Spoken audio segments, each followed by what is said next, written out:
Meus irmãos, a paz do Senhor. Por favor, abra sua Bíblia em Mateus, capítulo 16, versículos 13 a 26. Mateus, capítulo 16, versículos 13 a 26. Eu louvo a Deus por esse dia. Ontem e hoje foram dias abençoados aqui. Deus falou aos nossos corações de um modo muito especial, e eu sei que Ele vai falar ainda essa noite nas nossas vidas, amém? Vou pedir um favor aos irmãos: quando terminarmos de ler, você vai sentar e não vai fechar a sua Bíblia, amém? Senta com essa Bíblia aberta, porque nós vamos meditar nesse texto aí. Vai ser uma bênção, apesar de eu estar sem óculos, que o meu óculos quebrou, e eu fiquei sem óculos, estou vendo só uns vultos aqui. Ainda bem que a minha esposa está bem aqui na frente, mas vai ser uma bênção, amém? Mateus, capítulo 16, versículos 13 até o 26, acharam? Diz assim a palavra de Deus: Chegando Jesus à região de Cesareia de Filipe, perguntou aos seus discípulos: Quem os outros dizem que o Filho do Homem é? Eles responderam: alguns dizem que é João Batista, outros Elias, e ainda outros Jeremias ou um dos profetas. E vocês? Perguntou ele. Quem vocês dizem que eu sou? Simão Pedro respondeu: Tu és o Cristo, o Filho do Deus vivo. Respondeu Jesus: Feliz é você, Simão, filho de Jonas, porque isso não lhe foi revelado por carne ou sangue, mas por meu Pai que está nos céus. Eu lhe digo que você é Pedro, sobre esta pedra edificarei a minha igreja, e as portas do inferno não poderão vencê-la.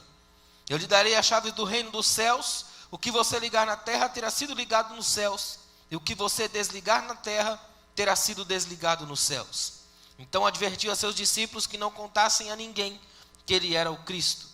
Desde aquele momento, Jesus começou a explicar aos seus discípulos que era necessário que ele fosse para Jerusalém e sofresse muitas coisas nas mãos dos líderes religiosos, dos chefes dos sacerdotes, dos mestres da lei, fosse morto e ressuscitasse no terceiro dia. Então Pedro, chamando-o à parte, começou a repreendê-lo, dizendo: Nunca, Senhor, isso nunca te acontecerá. Jesus virou-se e disse a Pedro: Para trás de mim, Satanás, você é uma pedra de tropeço para mim, e não pensa nas coisas de Deus, mas nas dos homens. Então Jesus disse aos seus discípulos: Se alguém quiser acompanhar-me, negue-se a si mesmo, tome a sua cruz e siga-me. Pois quem quiser salvar a sua vida, a perderá, mas quem perder a sua vida por minha causa, a encontrará. Pois que adiantará o homem ganhar o mundo inteiro e perder a sua alma? Ou o que o homem poderá dar em troca de sua alma? Amém. Pode sentar.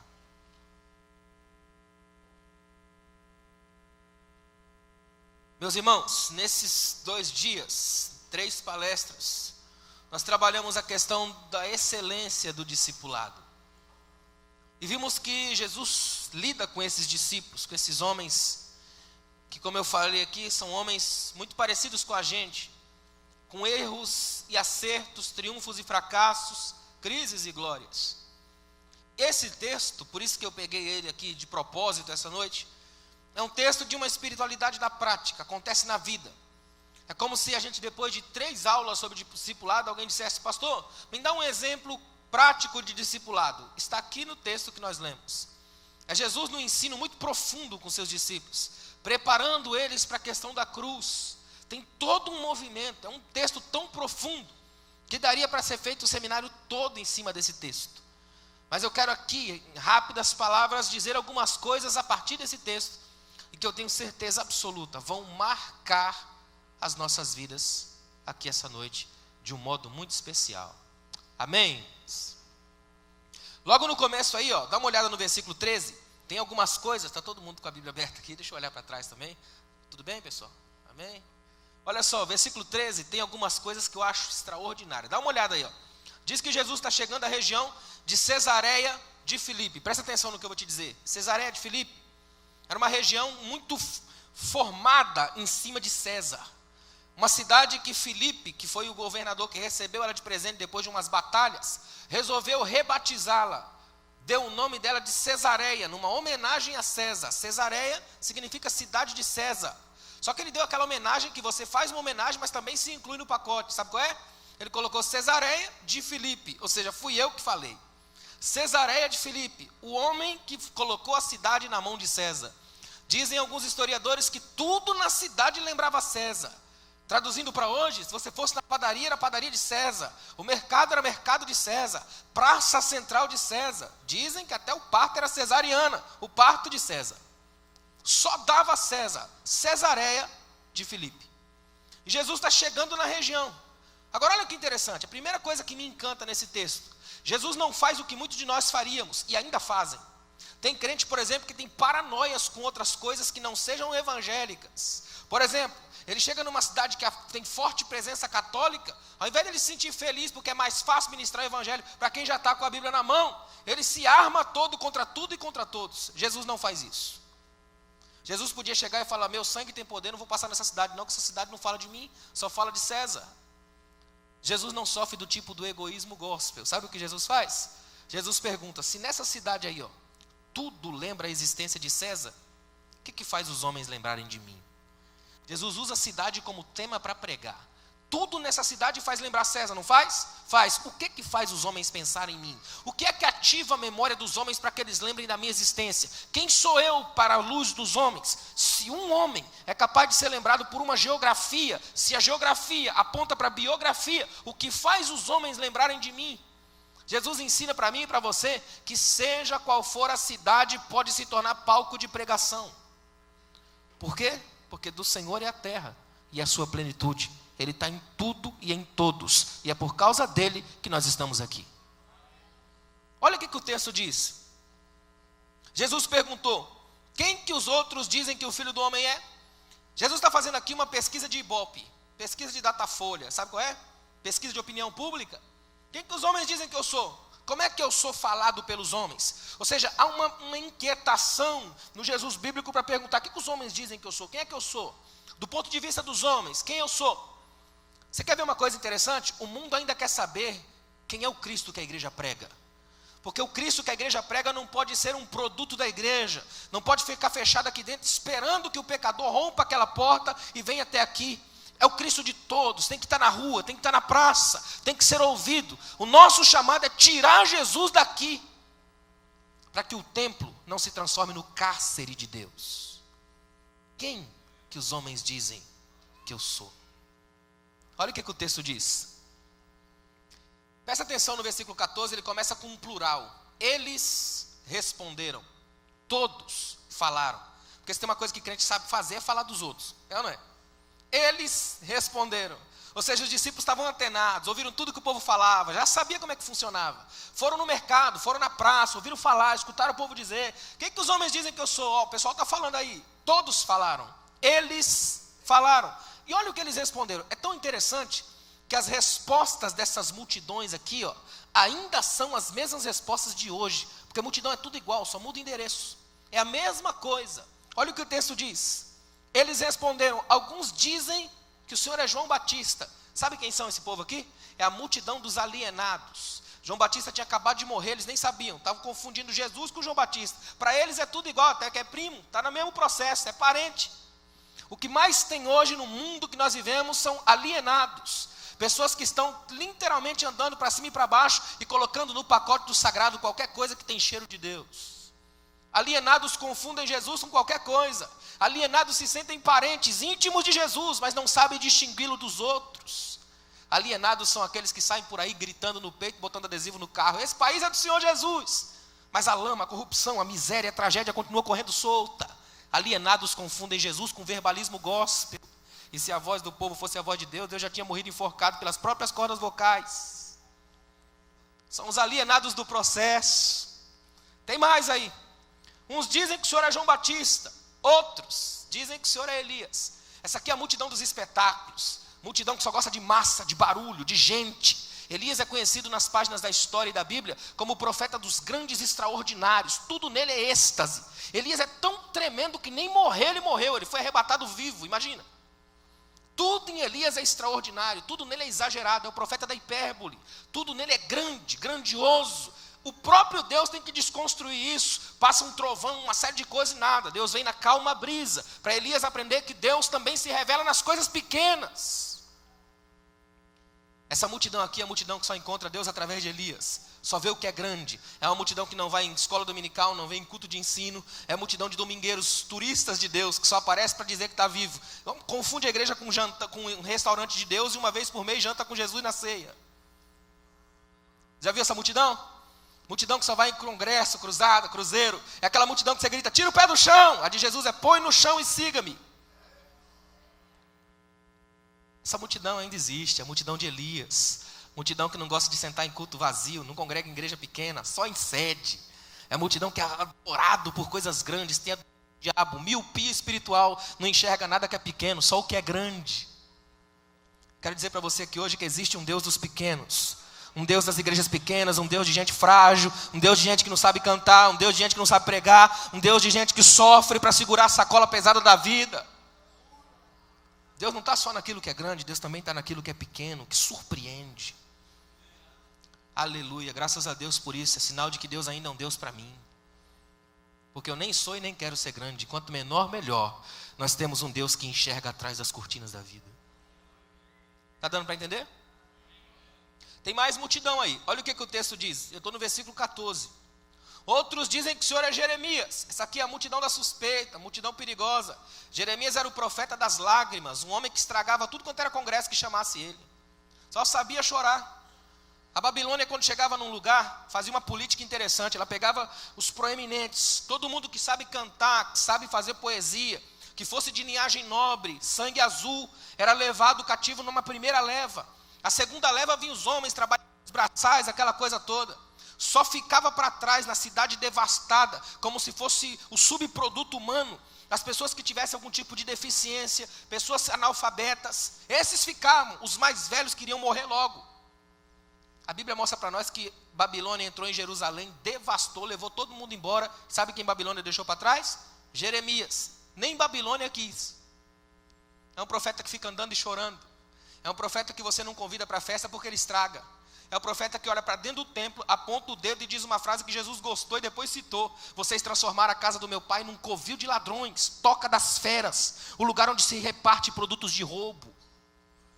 Sabe quem é Jeremias? É uma multidão aqui, que olha para Jesus pela via do perigo. É aquela multidão de pecados ocultos, de um monte de baderna escondida debaixo do tapete, aquelas gavetas fechadas a 7 chaves. É aquela multidão que diz, não posso seguir Jesus de frente, porque vai que ele mostra meus podres. Então eu vou nas tangentes, atrás das colunas.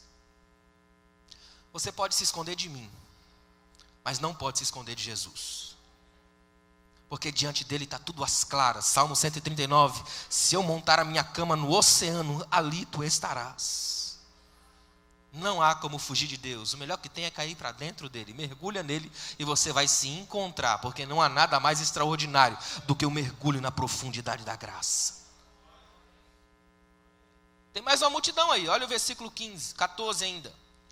Outros dizem que o Senhor é um dos profetas. Essa aqui é a multidão que mais cresce hoje. É a multidão sem convicções, sem certezas. É um deles. Eu não sei qual que é, mas é. Você já viu esse tipo de multidão? É aquela que quando vem uma mensagem dura, que ele glorifica. É isso aí, Senhor, bate mesmo. Espiritualidade de mulher de malandro. No outro culto vem qualquer um, ele vai junto. Ele segue a nota, segue o ritmo, faz parte da massa, do movimento. Não pensa, não critica, não raciocina. É esponja de sabão, absorve, mas não reage. O Senhor é um dos profetas, qualquer um cabe. Se é profeta, eu estou dentro. É ou não é? Isso aqui é mortal. Porque se tem uma coisa que todo e qualquer cristão da face da terra é chamado a ter, são convicções. Para você poder batalhar e defender a fé que de uma vez por todas foi entregue aos santos. Quem tem um envolvimento com Deus sabe a fé que professa, sabe de onde veio, para onde vai, sabe que Jesus um dia voltará, a trombeta soará, ele ouvirá e será inteiramente achado por Deus e levado por ele. Quem está em Cristo sabe quem é. Essa é uma multidão perigosa. Deu para entender até aqui? Você tem várias multidões, vários pontos de vista, cada um defendendo o seu, uma pequena Babel comportamental e religiosa que até hoje se repete no mundo. Até hoje você encontra essas multidões dentro das igrejas. Os alienados, o povão do movimento. Toda a igreja tem esse povo. Esse pessoal aqui da suspeita, da crise, o sem convicção, o MSN, movimento do sem noção, é o que mais cresce na igreja de hoje. E tem o MST, o movimento sem teologia. Toda igreja tem. E toda igreja tem Jesus. Porque Jesus é Senhor da igreja. Porque Ele está aqui. Ele não joga fora as pessoas que erram, as pessoas que fracassam. O Jesus da igreja é o Jesus dos imperfeitos. Ele está aqui exatamente por isso, porque não nega a escolha que fez. Ele nos chamou. Quer ver uma coisa tremenda? Olha o que diz o versículo 15. Até agora parece uma perfeita reunião de obreiro. Todo mundo falando.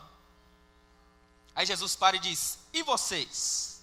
Por essa eles não esperavam. Eles esperavam que a coisa da pesquisa continuasse rolando solta para terceiros. Mas envolvendo o pacote ficou ruim.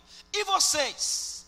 Quem vocês dizem que eu sou? Olha a pergunta de Jesus. Estou andando com vocês há um certo tempo, o discipulado está fluindo, a gente está caminhando, a coisa está ficando boa. Mas e aí? Quem eu sou para vocês hoje? Está aqui uma pergunta que até hoje é difícil o crente responder. Quem é Jesus para você? Para muita gente hoje, Jesus é nada mais, nada menos do que uma senha religiosa para ele acessar o banco da celestialidade. Para muita gente, Jesus é uma espécie de analgésico para suportar a dor de uma vida vazia. Para muita gente, Jesus é nada mais do que um ídolo da mente, uma corrente no Facebook, um adesivo no carro, uma frase na camiseta. Para muita gente, Jesus é uma coisa que você experimenta como energia. Porque para saber quem é Jesus, tem que ter experiência com Ele. Se você chegasse para Pedro assim, cara a cara, depois de todo o final do processo, e perguntasse essa pergunta aqui, ó, quem é Jesus? Eu tenho certeza que daria a resposta mais tremenda de todos os tempos. Sabe por quê? Porque na experiência é que a gente aprende quem é Jesus. Quem é Jesus para você?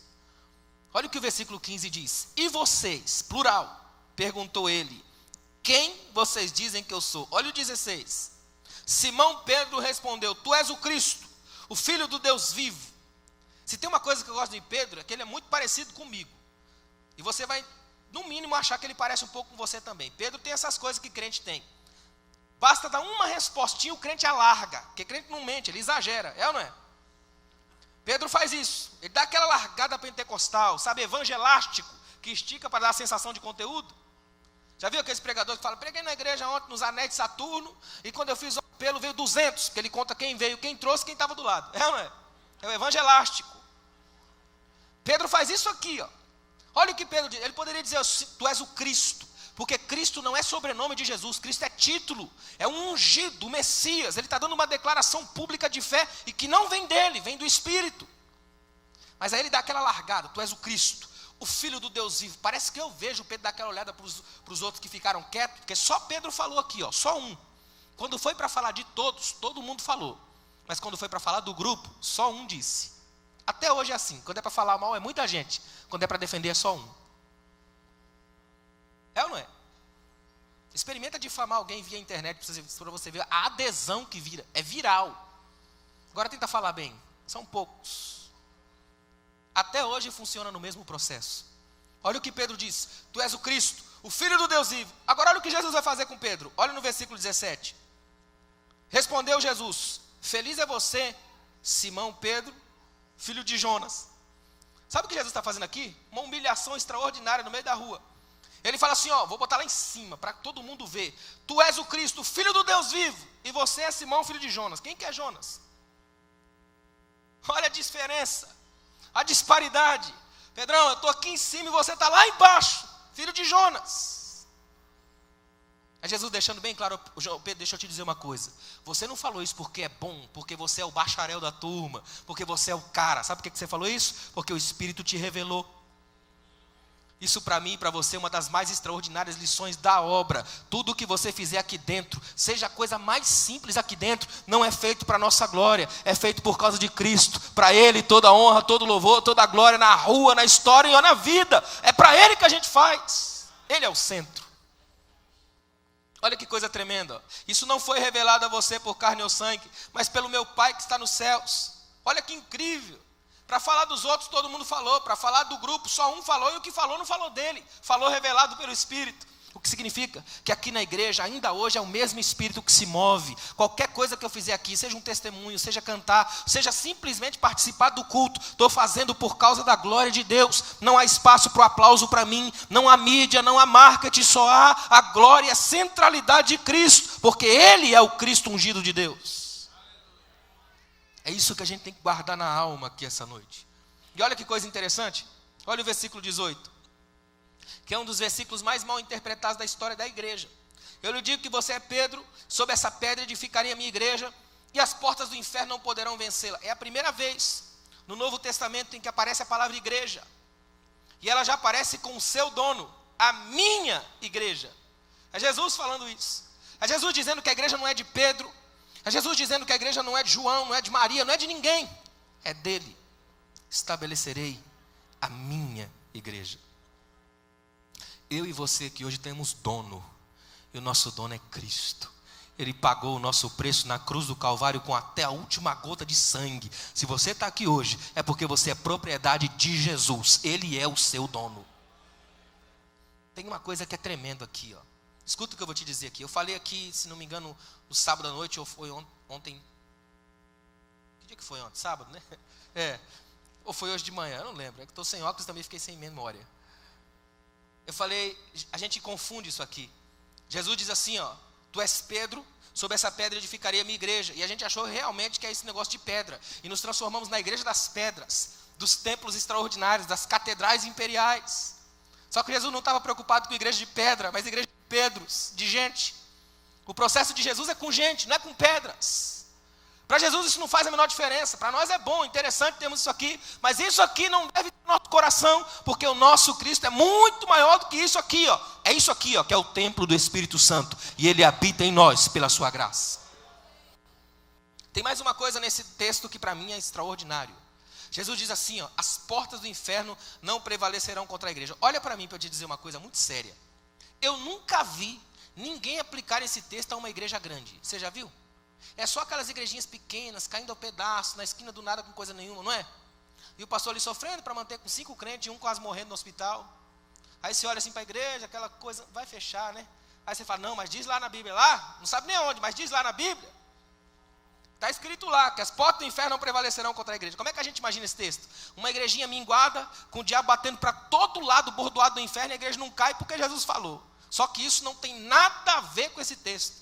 A inflexão do verbo grego na igreja não é passiva, é ativa. É a igreja quem avança, porque só o inferno tem porta. A igreja é livre, a porta da igreja é Cristo. Quem entra por mim, entra e sai e encontra pastagem. A igreja é ambiente de liberdade, de movimento.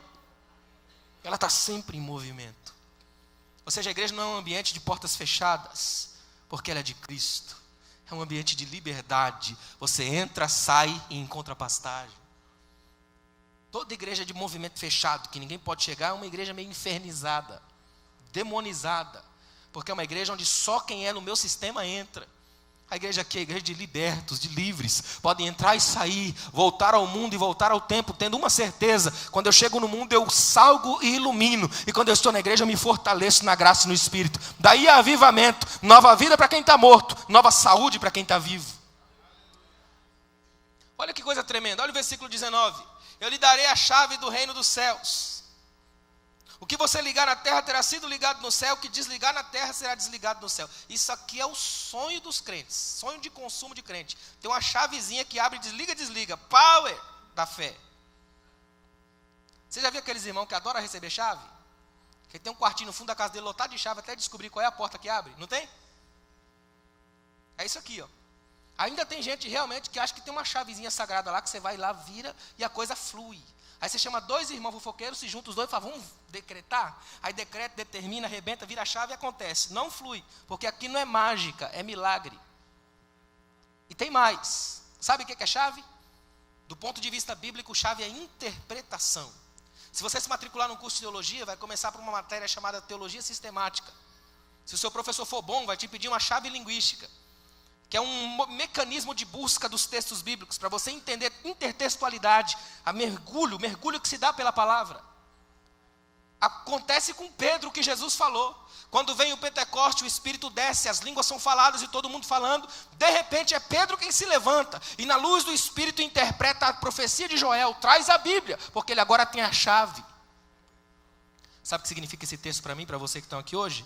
Ninguém aqui dentro pode dizer, eu não sei nada de Bíblia, porque o Espírito que se move nesta igreja pode te dar a interpretação, ele tem a chave. Você pode abrir a palavra e pregar para um desviado, para quem não é crente, e o Espírito ilumina, o Espírito te dá a palavra, porque a Bíblia é o único livro que o autor está presente 24 horas do seu lado, porque ele escreveu para você. É o texto. O problema de crente é que crente, eu não sei se tem aqui, mas geralmente no Brasil, por onde a gente anda, tem um negócio chamado preguiça. Já ouviu falar? Dizem os rabinos que o diabo tenta todo mundo, mas o preguiçoso tenta o diabo. Imagina. Porque nem o diabo consegue ver alguém sem fazer nada. Até ele que já está derrotado faz alguma coisa. Só o preguiçoso não faz. Sabe aquele irmão que descansa de manhã, repousa à tarde e dorme de noite? Não tem? É gente que faz esse processo aqui, ó. Indivíduos que ficam esperando que alguma coisa caia do céu, uma chavezinha da vida. Não conseguem ler, não pesquisa, não se preocupa. Aí ele ainda tem umas desculpas, que desculpa de crente é fantástica. Eles dizem assim, o Espírito me dá. O Espírito faz acepção de pessoas, sim ou não? Então por que o Espírito te dá de lambuja e eu tenho que me matar de estudar? É ou não é?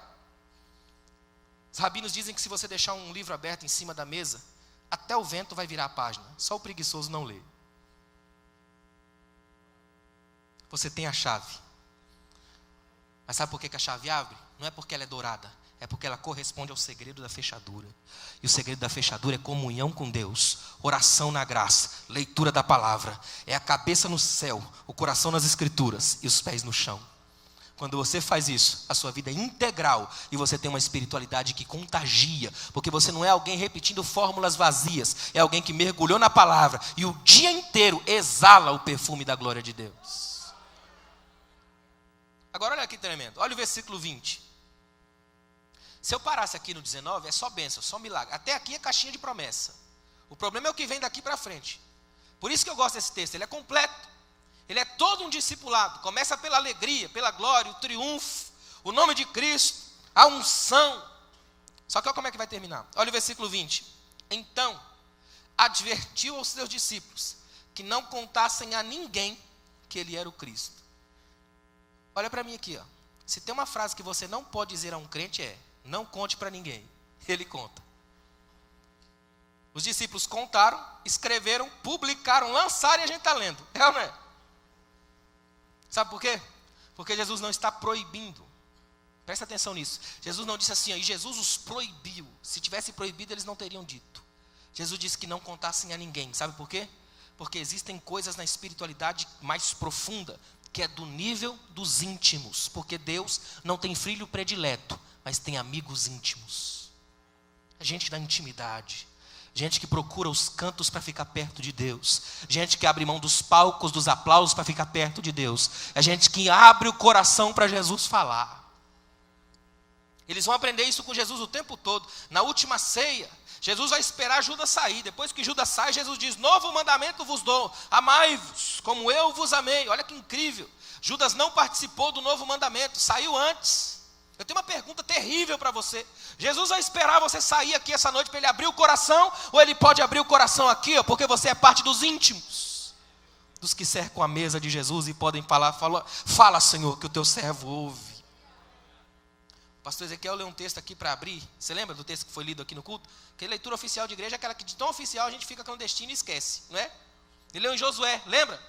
E o texto de Josué tem uma coisa que é nessa mesma pegada aqui, ó. Deus olha para Josué e fala: tu farás esse povo herdar a terra. É esse Deus que eu estou pregando aqui hoje. Não é o Deus que te dá, é o Deus que te ajuda a ser. Você vai fazer, você vai levantar, você vai tomar as rédeas, você vai tomar as decisões, você vai sonhar, e no meu nome você vai fazer, porque eu sou um Deus que te ajuda a ser. Olha o que diz o texto, versículo 21. Desde aquele momento, Jesus começou a explicar, presta atenção no termo, explicar. Jesus foi falando detalhadamente. Isso foi deixando os discípulos assustadíssimos. Olha o texto. Explicar aos discípulos que era necessário que ele fosse para Jerusalém. Faz uma pausa e olha para mim. Agora Jesus quer ir para Jerusalém. Sabe qual é a primeira vez que ele recebeu um convite para ir para Jerusalém? Foi lá em Mateus capítulo 4, na tentação do deserto. O diabo leva ele no pináculo do templo. Onde fica isso? Jerusalém. É o diabo oferecendo o começo que todo mundo sonharia ter. O começo no topo, na mídia, no marketing, fazendo espetáculo religioso. Lança-te daqui abaixo, os anjos vão vir com rasante, vão te pegar, vai ser fantástico. Mas Jesus rejeita, porque Jesus nunca quis que a fé dos homens nascesse do milagre, mistério e autoridade. Da rejeição disso, nascesse do encontro, do afeto, do amor. Agora ele vai para Jerusalém. Só que agora ele vai para Jerusalém não para assumir uma agenda do espetáculo, não para fazer mágica, não para ser aplaudido. Olha como ele vai para Jerusalém, olha o que diz o texto. E sofresse muitas coisas, olha só, nas mãos dos líderes religiosos, chefes dos sacerdotes, mestres da lei. Ou seja, qualquer pessoa que manda na região vai estar contra ele. E por tabela contra os discípulos. Fosse morto e ressuscitasse no terceiro dia.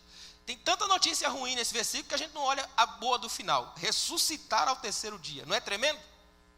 Só que isso aqui assustou tanto os discípulos, as notícias ruins, que eles não deram conta de ficar felizes com a notícia boa do final. Olha a reação de Pedro. Presta atenção no versículo 22. Então Pedro, chamando à parte. Olha para mim aqui, ó. Na cultura judaica, você nunca chama alguém à parte, quer levar para um canto. Você nunca chama alguém à parte, se você não tem autoridade sobre ele. É sempre o pai quem chama o filho. É sempre a mãe quem chama a filha. A sogra que chama a nora. A avó que chama o neto. É sempre do maior para o menor. Olha como é que Pedro faz. Pega Jesus e leva no canto. Tem crente que não pode ter cargo, irmão. Só porque Jesus elogiou, ele já se demoniza. Já quer mandar em Jesus, já acha que é melhor do que Deus. Tudo igual. JJ, Jeová Júnior. Não tem? Pedro é um. Chama Jesus à parte, aquela coisa de dizer assim, gente, ó, só vamos eu e o mestre ali, que a gente é muito chegado. Você viu que eu falei que ele é o Cristo, ele falou que eu sou o cara, lembra disso? Né? Não tem uns crentes assim no meio da gente? Não responde não, não tem? Aqueles que se acham, o crente, o profeta, o homem das nações. Esses dias eu fui na igreja, o cara me deu um cartão dele, pessoal, tinha tanta bandeira no cartão que eu achei que ele trabalhava na ONU. Tem sempre alguém que quer ser mais do que de fato é. Eu tenho a sensação que o Espírito adora dar aquelas agulhadas nessas bombas, sabe? Para explodir. Olha o que Pedro faz. Chamando Jesus à parte. Começou a repreendê-lo. O que Pedro está fazendo aqui é inverter os polos do discipulado. É o discípulo dando ordem ao mestre. Mais do que isso. É o discípulo tentando dizer para Jesus que é melhor chegar ao céu sem passar pela cruz. Uma espiritualidade que não passa pela crise, que não sofre, não dói, não machuca. Uma espiritualidade do sucesso, do oba-oba. Vamos bombar, Jesus, esse negócio de cruz, para com isso. Vamos dar a volta. A gente pode chegar no objetivo sem passar por isso. Para que passar por cruz? Chamando Jesus à parte, começou a repreendê-lo, dizendo, nunca, Senhor, isso nunca te acontecerá. A nossa maior tentação na igreja é nos tornarmos uma espécie de gente que não carrega a cruz. E discípulo de Jesus só é discípulo de Jesus se tiver cruz. Procura no seu ombro aí. Se não tiver cruz, você não é discípulo de Jesus. Discípulo de Jesus é aquele que tem uma cruz no ombro, que passa o dia todo dizendo, eu sou pecador e eu careço da graça de Deus. Se não fosse a graça, eu não estaria de pé aqui essa noite. É pela graça que nós somos salvos. Paulo faz isso de uma maneira extraordinária. Se tem um texto na Bíblia que eu amo, é Romanos 7, perdão. Paulo chega em Romanos capítulo 7 e ele vai falar o seguinte. Ele chega e diz assim, ó, eu sou carnal, ponto. Já é uma coisa dura. Imagina que o pastor me coloca para pregar no domingo à noite aqui, eu falo, irmãos, eu sou carnal. Você já ia dar uns 2 passos para trás, não ia? E olha o que ele fala, ele diz assim, ó, eu sou carnal, vendido como escravo ao pecado.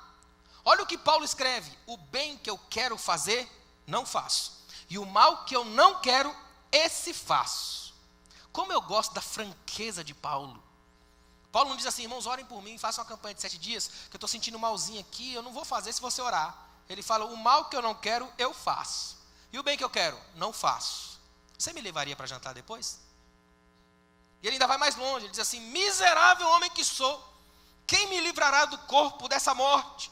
Paulo está citando um poeta chamado Virgílio, até hoje você acha esse livro, a Eneida. Nesse livro tem uma técnica de tortura. Digamos que eu fui condenado por matar alguém. Eles me davam o corpo da pessoa. Eu tinha que abraçar o corpo, imagina. E eles enrolavam de faixa até em cima.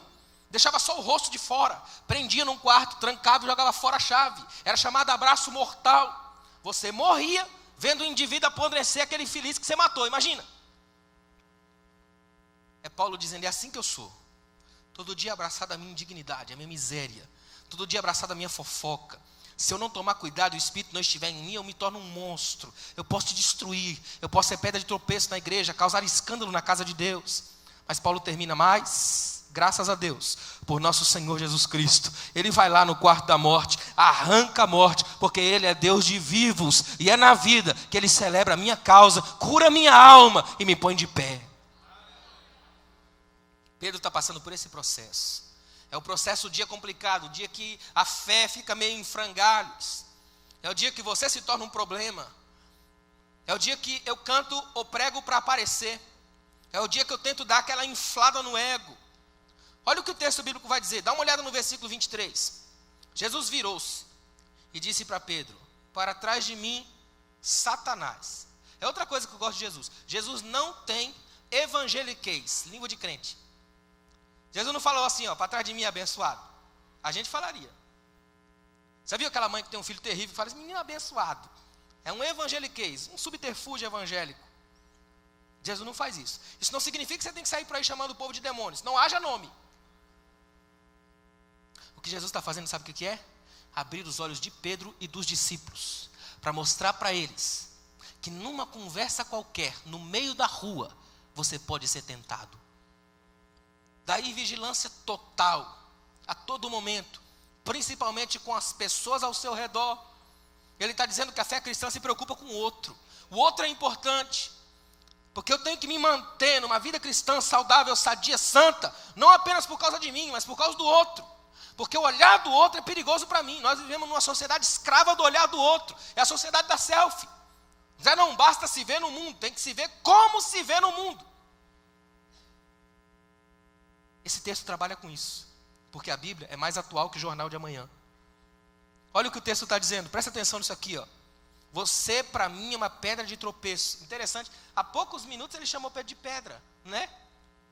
Agora você é uma pedra de tropeço, é pedra perigosa. Sabe por quê? Olha o que Jesus está dizendo aqui, ó. Há poucos minutos Jesus disse que do céu ele recebeu a revelação de que ele é o Cristo. Agora já vai dizer que ele só pensa nas coisas dos homens, já está na terra de novo. É por isso que eu disse que Pedro é muito parecido comigo. Tem dia que acerto, tem dia que erro. Pedro está vivendo os êxtases e os picos da espiritualidade. Em 3 versículos, ele é elogiado e massacrado. Ele acerta e erra. Sabe qual é a grande lição daqui? Ó? Guarda o que eu vou dizer para o resto da sua vida. Quando você acertar, acerte para Jesus. Ele vai te elogiar, vai falar da sua fé, vai te aplaudir. Quando errar, erre para Jesus. Ele vai te corrigir, vai pegar você, mas não desiste dos seus, porque Ele é o Deus que ensina. Ele é mestre no meio da rua. Ele ensina como caminhar. Quando eu acerto, quando eu erro, quando eu fracasso, quando eu triunfo, é para Ele que eu vivo. É por causa dele que eu estou de pé. Esse texto trabalha com isso. Os acertos e fracassos que a gente tem em Cristo. É perto de Jesus o tempo todo. E olha que coisa impressionante, você não pensa nas coisas de Deus, mas nas dos homens. Aí ele dizendo assim, Pedro, pouco tempo atrás você já estava em alto estilo, falando de coisas celestiais. A discussão era profunda, teológica. Agora já é uma discussão capitalista, perigosa, com medo do mundo, que tenta fugir da cruz. Sabe o que significa isso para mim, para você? Isso aqui é a verdadeira espiritualidade de um crente. Vai ter dia que você vai estar tremendo. Sabe aquele dia que você acorda, já aconteceu com você? Que você acorda assim tão crente que se o pastor ligar para sua casa, você vai para missões? Meio-dia já está pecando? Não tem? A gente é meio Pedro. Tem dia que a gente acerta, tem dia que erra terrivelmente. Quer ver uma coisa fantástica da Bíblia? Você chega em Provérbios, tem lá a receita da vida. Ame a sabedoria e viverá. É a receita da vida. Do lado vem Eclesiastes. Toda sabedoria é cansaço e enfado. Aí eu faço o quê? Porque se eu amar a sabedoria, é a receita de viver. Mas do lado diz que é cansaço, enfado, é uma tragédia. Como é que eu faço? São dimensões da fé cristã. A dimensão de Provérbios é aquele dia que você levanta com sabedoria, que é forte, é firme, é tremendo. E tem a dimensão de Eclesiastes, que tudo é tédio, tudo é complicado, nada faz sentido, tudo é ruim. É por isso que Salmos está bem pertinho. São remédios da alma, que é para você manter o equilíbrio e continuar crescendo na graça e no conhecimento de nosso Senhor e Salvador Jesus Cristo. Esse é o processo. Olha o versículo 24. Agora Jesus vira para os discípulos. Até agora a coisa se concentrou em Pedro porque ele chamou a atenção. Quis brilhar mais do que todo mundo. Aí Jesus vira para os discípulos e olha o que ele diz. Se alguém quiser. Como eu gosto dessa frase. É uma frase que não impõe nada, não é doutrinária. É um convite para a vida. Não é o Jesus que sai pisando todo mundo, apertando o pescoço, dizendo, vem me segue, senão eu faço um monte de coisa com você. Você já viu esse Jesus Al-Qaeda, Talibã, que tem hoje? Você não vai fazer minha obra não, meu servo? Então eu vou arrebentar com você, com sua família. É um Jesus que sequestra, manda para UTI. Esse aqui não. Esse aqui é um Jesus da vida. Se alguém quiser, vem comigo. Se alguém ouvir a minha voz, eu vou entrar. Se hoje você sentir o Espírito, deixa ele vibrar com a sua vida. Porque esse Espírito é educado o suficiente para não invadir sua casa. Escuta o que eu vou te dizer. Sansão levantou e disse, eu vou sair como das outras vezes, o Espírito é meu, instrumentalizado, eu uso quando eu quero. E a Bíblia diz que ele nem percebeu que o Espírito já tinha deixado, porque o Espírito de Deus é educado o suficiente para sair da sua vida sem bater a porta. Será que o Espírito ainda está em você? Porque se o Espírito estiver na sua vida, ele é educado o suficiente para se mover de baixo. O Espírito é calmo, fala devagar, ele não causa confusão, ele é Deus da paz. Ele é o Deus que ministra para mim e para você a leveza suficiente para num mundo de todas as confusões permanecer de pé, dizendo eu sei em quem tenho crido e eu conheço o meu Redentor que vive e que está comigo em todo o tempo. Se alguém quiser seguir-me, ou seja, eu vou na frente. Tem uma tradução de Eugene Peterson chamada A Mensagem, que é tremenda. Ele diz assim, ó, se alguém quiser vir comigo, entenda, eu estou na rédea. É verdade. Sou eu quem estou na rédea. Quem está na garupa não pega na rédea. Ele está dizendo, quer andar comigo? Entenda que eu sou o caminho. Eu vou na frente, você vem atrás. Onde eu pisar, você pisa. Quem eu tocar, você toca. O que eu fizer, você faz. Porque eu sou a referência, o modelo, o foco.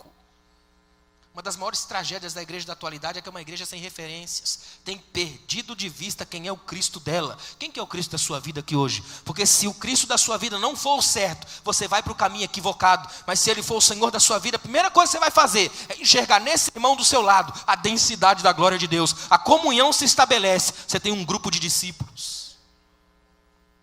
Olha o que diz o texto. Se alguém quiser seguir-me, olha que incrível, negue-se. Caminhar com Jesus começa pelo não. Negue-se a si mesmo. E nós vivemos numa sociedade hoje que conspira contra isso aqui de forma violenta. A sociedade hoje é uma sociedade que te treina o tempo todo para ser o centro das atenções. O mundo de hoje foi fabricado para que você seja o centro. O slogan mundial da Nike, just do it, faça. Você pode. O tempo todo voltado para si. Dizem que a lógica da pós-modernidade é a seguinte, almoce seu vizinho antes que ele jante você. Você é o foco, você é o centro, você é o cara. Sem você o céu não vai ter graça, essas coisas aí, sabe como que é? A gente vê isso na igreja, né? Vira para o seu irmão, aí você vira e fica falando um monte de coisinha para ele, ou finge que fala, né? A lógica desse texto desmonta isso. O texto está dizendo, se você quiser me seguir, começa pela negativa. Começa dizendo não. É dizer não para si, dizer não para os sonhos, dizer não para as vontades. É uma das coisas mais difíceis de fazer na igreja, por isso que é difícil você ouvir alguém pregar sobre isso. Porque o tempo todo é você vai conseguir, você vai possuir, você vai receber. Aqui é o contrário, você vai perder, vai chorar, vai doer, mas vai ter consolo. O Consolador vai estar com vocês todos os dias. O Consolador está aí. Está dando para entender? Negue-se a si mesmo. É negativo, é dizer não para mim. E como é difícil dizer não para mim. Nosso mundo é um mundo tão complicado nesse aspecto. Quando você olha o simples desenvolvimento da vida, a vida é feita para você dizer sim o tempo todo. Receber tudo, a todo momento. Não é palavra protetora, geralmente vem acompanhado daquelas coisas da guerra entre pais e filhos. E Jesus é pai, e está dando um não retumbante. Quer andar comigo? Negue-se a si mesmo. Olha o que diz a sequência do texto. Tome a sua cruz a cada dia. Isso aqui é um exercício diário. Sabe o que significa isso? Todo dia o crente se levanta e ele não vai para a janela dar aquela olhada no nascer do sol. O crente se levanta, pega a cruz, bota no ombro e sai para a vida.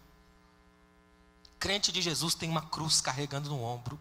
Crente de Jesus coloca a cruz e sai pela vida. Sabe por quê? Porque o mundo vai olhar para ele e vai ter certeza de uma coisa. Está aí alguém que carrega seus pecados e sabe que porque é pecador está andando na vida. E a graça de Deus está sobre ele. Se não fosse a graça, ele já teria abandonado essa cruz há muito tempo.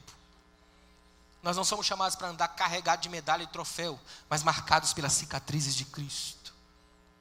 Olha o que o texto diz. Negue-se a cada dia, tome a sua cruz e siga-me. Sabe o que Jesus está dizendo aqui? Vem comigo, vamos andar.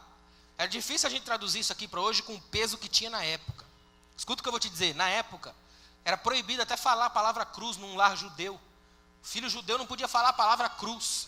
Instrumento de tortura e de execução mortal. A cruz era tão mortal que nem Jesus escapou da cruz. Quando subiu estava vivo, quando desceu estava morto. Execução mortal. Dizem os rabinos que quando passavam os pais pela região do Monte Caveira, cobria os olhos dos filhos para eles não olharem na direção do monte. Naquela época, se você carregasse uma cruz, significava que você foi condenado pelo Império Romano, aceitou a condenação, porque admitiu que aquele erro é de fato o seu erro. Agora Jesus está dizendo, vem comigo, assuma a sua cruz. Se eu fosse traduzir isso ao pé da letra, eu teria que dizer mais ou menos assim, quer andar comigo? Assuma o bandido que você é. Assuma todo o seu lado sujo, pilantra, canalha. Traz tudo. Vem comigo. Olha que coisa tremenda. Outras pessoas diriam, pega teu lado sujo e some da minha frente. Jesus diz, não, pega teu lado sujo e vem comigo. As religiões de hoje fazem o seguinte, bota o sujo de um lado e nós os limpos do outro. E sabe o que a gente faz? Mata todos os sujos para eles não sujar a gente. Jesus é o contrário. Onde estão os sujos, estão desse lado. Então vem tudo para cá que eu vou limpar todo mundo. Comigo é uma religião de transformação, de pureza, de limpeza, de graça, de mergulho, de vida. Olha como ele termina o texto. Quem quiser salvar a sua vida, a perderá. Mas quem perder a sua vida por minha causa, a encontrará. Jesus estabelece uma antilógica, um contrassenso. Ele está dizendo, aqueles homens que vão perder a sua vida pela minha causa, os que vão encontrar. Quem sai pelo mundo tentando achar a sua vida, perde. Até hoje funciona desse jeito. Pessoas que saem pelo mundo achando que podem mandar em tudo e em todos, dando os gritos mais horríveis de desespero. A vida é minha. Não é. Até porque se fosse, você escolheria as duas datas mais importantes, a do nascimento e a da morte. E você não consegue escolher. Você nasce espremido entre duas datas do calendário. Da primeira não tem consciência, da segunda não tem presciência. Fica espremido entre as duas. Desesperado, catando feriado na vida, tentando se sentir vivo. O Jesus é diferente. Eu vim para que tenham vida. E vida em abundância. Cada segundo pleno, cheio de graça, vivido na casa de Deus. Vem comigo. Vocês vão perder a vida para o mundo, mas vão encontrar a vida na minha causa, no meu jeito de ser. A minha vida estará em vocês. Jesus termina esse texto com duas perguntas terríveis. Olha a primeira. O que adianta o homem ganhar o mundo inteiro e perder a alma? Pensa numa pergunta profunda. Quando Lutero traduziu esse texto, colocou no original alma psique, a mentalidade. O que adianta o homem ganhar o mundo inteiro, mas não ter paz na mente? Prosperidade para Jesus não é dinheiro, é estado de equilíbrio. Jesus está dizendo aqui, olha que coisa tremenda. Jesus está dizendo para mim e para você, não adianta ser o homem das multidões, mas não poder olhar nos olhos do filho. Não adianta pregar para multidões se não puder olhar nos olhos da filha. O que adianta ganhar o mundo todo, mas não conseguir almoçar em casa? O que adianta ter uma casa extraordinária se você não tem uma família? Tem endereço, mas não tem lar. Dinheiro pode te dar colchão, mas não te dá sono. Pode fazer todo mundo em casa ter 2 carros, mas ninguém mais caminhar no mesmo sonho. O que adianta ganhar o mundo inteiro e perder a sua alma? O que adianta ter a mais extraordinária cobertura da cidade, mas se suicidar lá de cima porque não tem ninguém?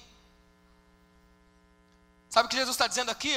A coisa mais incrível de todos os tempos é quando um homem, uma mulher deita a cabeça no travesseiro em paz e sabe que deitou porque está vivendo. Em paz deitei, dormi, acordei porque o Senhor me sustentou. Eu tenho um Deus que vive comigo. Na igreja você ainda experimenta essas coisas. A igreja é um lugar meio maluco, não é não? Você já parou para olhar a igreja de verdade? Tem umas coisas na igreja que são extraordinárias. E Gene Peterson escreveu que a igreja não é como um salão parisiense, que você chega lá com tapetes persas, com obras de arte para todos os lados, conversa culta e inteligente. A cada esquina uma transpiração diferente. Ele diz: a igreja é mais ou menos parecida à sala da sua casa, numa quarta-feira da vida, que a pessoa chega lá sem dizer nada, bate na porta, e você diz a única frase que não deveria dizer. Não repara não, aí que ele repara. A igreja é feita de partes iguais de mistério e confusão. Tem gente que é uma benção, tem gente que é um problema, tem gente que é igual um anjo, tem gente que é igual o capeta. Pedras de tropeço, pedras de escândalo, pedra de construção. A igreja é feita de Pedros, de mim, de você, e é por isso que Jesus está nela, porque quem escolheu ela foi Ele, é a minha igreja. Qual que é a auto-manifestação de Deus na Bíblia? Eu sou o Deus de Abraão, Isaac e Jacó. São 3 dimensões de crente. Quem são os Abraão? Toda igreja tem um Abraão. Aquele irmão, aquela irmã que passa pelas coisas mais terríveis e se mantém de pé, não tem? Que você fala: meu Deus, que irmão é esse? Toda igreja tem um Isaac, aquele que não faz nada assim extraordinário, mas obedece o pai e está aí o tempo todo. E toda igreja é assim de Jacó, do púlpito à porta. Gente que engana, tramóia, é ou não é? E Deus é Deus dos 3, é Deus de Abraão, é Deus de Isaac, é Deus de Jacó, porque Ele se revela na dimensão das diferenças, é o Deus que habita em todos. Sabe o que Deus está pedindo para mim e para você aqui hoje? Que a gente abra a mão dos domínios, dos controles, das posses, da doença de se manter sobre o outro, para simplesmente amar, porque não há nada mais tremendo no discipulado cristão do que ter o coração voltado para as mesmas coisas que o coração de Deus está voltado. Você ama? Olha o que ele termina: o que adiantará o homem ganhar o mundo inteiro e perder a sua alma? Deixa eu dizer uma coisinha aqui sobre a alma. A alma é a substância mais sensível do universo. O que toca a sua pele atinge sua alma. Essa coisa que tem na gente, que faz a gente chorar sem saber porquê, já viu? Qual foi a última vez que você escreveu poesia? Até aquele batatinha quando nasce. Tem gente que isso aí é um avanço shakespeariano. Sabe essa coisa de escrever cantar um hino? Já chegou na sua casa um dia assim sem ter muito o que fazer, pegou um violão, começou a cantar? É coisa de alma. Produções da alma. Tem gente que é tão bruto, tão duro, tão insensível que já perdeu a alma faz tempo. Ele está vivo só esperando a hora de deitar, não tem? Você já viu gente que tudo é ruim? O culto é ruim, o pregador é ruim, o cantor é ruim, tudo é ruim. O problema é a alma. Tem gente que não consegue manter uma conversa feliz. Tem uma coisa que eu não consigo entender, é crente que passa o tempo inteiro de cara fechada, o tempo todo. Eu sei que vai ter dia que vai ser difícil. Só que olha para mim, não existe vida sem dor, mas não existe dor que dura a vida toda. Sabe qual é o padrão? É bíblico, Salmo 30, verso 5. O choro pode durar uma noite. É uma possibilidade. A Bíblia não está dizendo que o choro vai durar uma noite. Quem faz isso é crente. Crente lê o texto dizendo assim: o choro vai durar umas 15 noites. Se eu estiver vivo, quem sabe vem a alegria de manhã. Pessimismo gospel. Só que o texto diz: o choro pode durar uma noite. Qual que é a certeza do texto? A alegria vem pela manhã. O crente chora, mas não para sempre, porque ele sabe que tem um Deus que vai nos ajudar a vencer a noite da vida. A ideia desse texto é tão tremenda. É ter uma alma, fazer diferença na vida. Olha como ele termina: o que você pode dar em troca da sua alma? Você já pensou se Jesus perguntasse para você aqui hoje: eu tenho de um lado aqui salvação para te dar, mas eu quero que você me dê alguma coisa em troca da sua alma. O que é que você pode dar para Deus? Já parou para pensar nisso? Você já parou para pensar por que Deus te ama? Uma irmã estava orando, e era de madrugada, altas horas da madrugada. E no final da oração dela, ela disse assim: Senhor, eu te amo. E ela disse que sentiu quando Jesus falou tão fortemente no peito dela, que ela quase caiu para trás. Jesus disse: não, você não me ama não. E ela assustou: que é isso, Senhor, eu te amo. Não, você não me ama não. E começou uma briga com Deus. Se você nunca brigou com Deus, você não sabe o que está perdendo. Ela chegou para Deus e disse: Deus, olha, eu te amo, Senhor. O Senhor disse: não, você não me ama não. Eu te amo, Senhor. Então prova que você me ama. E ela começou: Deus, para começar eu estou aqui de madrugada. Um monte de gente está dormindo e eu estou aqui, estou orando. Eu estou fazendo isso porque te amo, Senhor. Ela falou: Senhor, eu evangelizo, eu visito o hospital, eu sou missionária, eu ganhei um monte de gente para o Senhor. Sabe aquela igreja grande da esquina? Eu ganhei o pastor, o Senhor lembra? O pastor da igreja eu ganhei. Bota o povo todinho na minha conta lá. Sabe aquelas mulheres que brigam, que defendem as suas ideias, não tem? E ela começou a falar. E vai dando aquela coisa, e ela vai se empolgando, e vai falando, Jesus em silêncio. De repente Jesus para e diz a ela assim: então você me ama? Amo, Senhor. E Jesus diz para ela: então me responde uma pergunta, só uma. Manda, Senhor, pode mandar que eu falo. Se você me ama tanto, por que você peca? sabendo que o pecado me machuca. Eu morri por você, por que você peca? Você consegue não parar de pecar assim só porque quer? Ela começa a chorar. Senhor, é mais forte, é natureza. Eu nasci no pecado, a minha vida vem daí. Eu sou herdeira de Adão, Senhor. Jesus olha para ela e diz, agora enxuga as lágrimas, porque eu vou dizer para você porque que eu te amo. Eu posso provar porque que eu te amo. Jesus diz, primeiro porque eu te fiz. Essa menina que levanta, briga e bate as suas ideias é a minha menina, eu fiz você. Eu te amo porque eu te fiz. Não tem melhor motivo do que esse. Você existe porque eu te fiz. Eu te amo porque eu sou amor. Se eu deixar de amar, eu deixo de existir. Não tem como deixar de existir, eu vou te amar o resto da vida. Eu te amo não porque você faz, mas porque você é a minha menina. Você está aqui essa noite porque você é o homem, a mulher de Deus. E Ele te ama pelo que você é. Ele não te ama pelo que você faz, não te ama pela credencial que você carrega no bolso. Ele não te ama por causa de ternos e gravatas, Ele te ama pelo que você é. Eu quero que você saia daqui essa noite com uma certeza no seu coração. O pecado que você já cometeu não é tratado por Deus como se fosse você. Deus sabe distinguir você do pecado que você cometeu, porque para Ele você não é o pecado, você é a ser que quer viver. A Bíblia mostra isso numa história extraordinária. Os fariseus pegam uma mulher e a Bíblia coloca lá no flagrante, é linguagem jurídica, flagrante ato de adultério. Ou seja, pegaram na hora. Só que interessante que até hoje não acharam o homem da história, só a mulher, sumiram com o cara. E levaram a mulher. Para onde? Para o templo. Jesus estava dentro do templo. Olha que incrível, levaram alguém para matar no templo. Ou seja, você corre risco de morte aqui. Levaram a mulher para dentro do templo. Aí chegam para Jesus e falam, mestre, a gente pegou essa mulher no flagrante ato de adultério, essa pecadora. A lei de Moisés manda a gente matar e a gente está doido para fazer isso. O que o Senhor nos diz? Se o Senhor fala para não matar, está pregando contra a própria mensagem e contra a lei. Se fala para matar, está indo contra a sua própria vida. Ele disse que era vida. Aí sabe o que Jesus faz? Olha para mim. Jesus faz uma coisa que até hoje funciona e me emociona. A Bíblia diz que ele com o dedo abaixa e começa a escrever no chão. De lá para cá, o que tem de teólogos, de historiadores, de filósofos, de produtores de cinema, tentando mostrar o que foi que Jesus escreveu. Um cineasta chamado Cecílio Demir lançou um filme dizendo que Jesus escrevia os nomes dos pecados e as pessoas afastavam. Só que se Jesus quisesse que a gente lesse, Ele não escrevia no chão, porque Ele sabe que no chão dura pouco. É o tempo dos pés passarem, é o tempo que dura na mente de Deus um pecado de quem se arrepende. Jesus começa a escrever no chão, até porque Ele é Deus, e só Ele pode escrever uma nova história a partir do pó. Sabe o que é mais tremendo?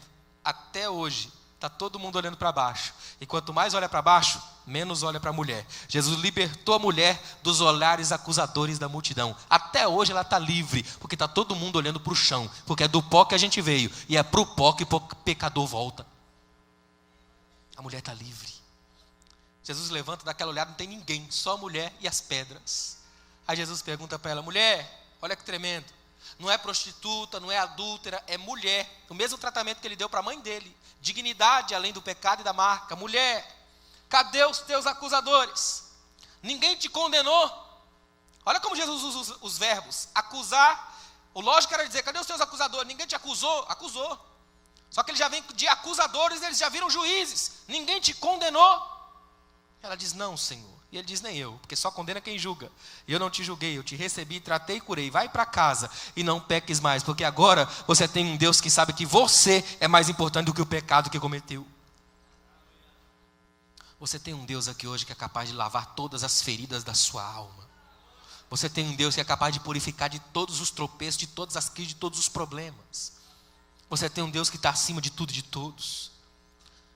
Para mim, a coisa mais extraordinária do discipulado é saber que Deus me recebe do jeito que eu sou. A gente tem um problema muito sério com isso, que a gente imagina e quer porque quer que as pessoas sejam o nosso sistema, a nossa imagem e semelhança, a síndrome do Criador. Deus não tem isso. Deus respeita quem você é.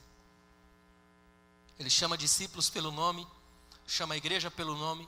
Ele não está aqui para impressionar ninguém. Não precisa provar nada para ninguém, porque Ele é Deus e o pó somos nós. Mas Ele nos recebe, nos trata, nos cura e nos ama. Sejam bem-vindos à igreja, o lugar onde os discípulos ainda aprendem com o Mestre, ainda lavam as redes, ainda andam com o povo. Tem uma cena que eu estava lendo esses dias que me encantou com Jesus. Jesus está numa casa, de repente vem um cobrador de impostos. Aí Pedro chega e fala: Senhor, tem um cara cobrando imposto aí, ó, vamos pagar? Pela lei Jesus não precisava pagar. É interessante isso. Jesus vem da linhagem de Davi, né? Estava livre de imposto, mas ele paga. Ele fala para Pedro: vamos fazer o seguinte, Pedro, olha que tremendo, olha para mim, Pedro, pega a tua vara. Só que notem que Pedro é dono de barco. Pedro tem um barco, está acostumado a pescar de rede. Esse negócio de pescar com vara com ele é coisa de principiante. Jesus já está devolvendo ele para o chão de novo. Pedrão, vamos descer? Pega a tua vara, vai lá. Quanto tempo faz tu não pesca, Pedro? Imagina, vai Pedro com uma varinha só, que tem que sentar lá e ficar esperando. E Jesus: Pedro, vai vir um peixe. Não são os peixes, é o peixe. Você vai pescar um peixe oprimido, um peixe pecador. Comeu demais e está entalado com uma moeda. Se você não tira ele de lá, ele morre entalado. Ambicioso, capitalista. Brilhou, ele come. Pedro vai lá, pesca o peixe, tira a moeda, salva a vida do peixe, paga o imposto e fica tudo em paz. Você tem um Deus que é Deus de terra, céu, mar, água, de tudo mais, porque Ele é Deus dos humildes, capaz o suficiente para ensinar nas grandes e nas pequenas coisas. Esse é o Jesus que você tem que dizer: eu sei a quem eu tenho crido. Quem é o Filho do Homem para você? É aquele que é capaz de reordenar terra e céu, no mesma glória, debaixo do caos, Ele restaura a ordem. Fica de pé, por favor.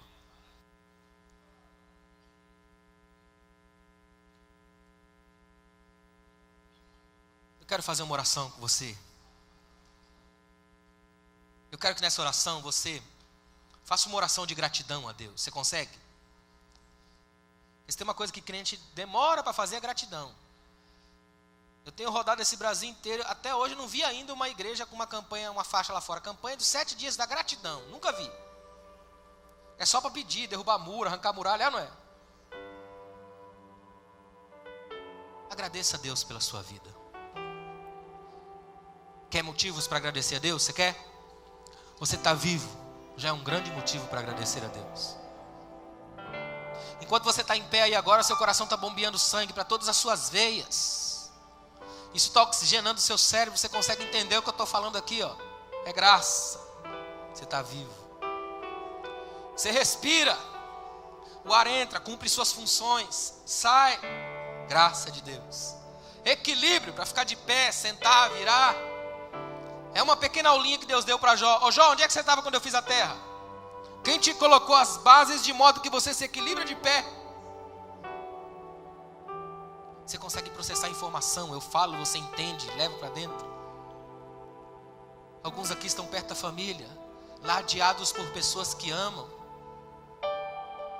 Você tem milhares de motivos hoje para agradecer a Deus. Faça agora uma oração de gratidão a Deus. Acima de qualquer coisa, agradeça a Deus porque Ele te ama. Você é a amada do Pai. Você é o amado do Pai.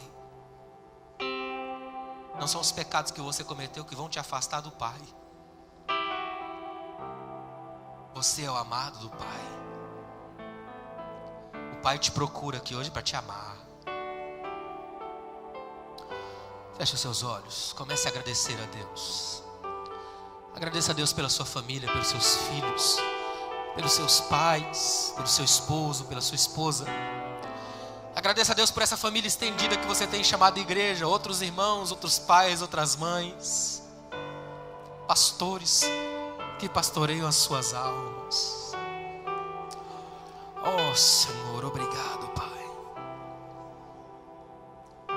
Eu só tenho palavras de gratidão aqui hoje, Senhor.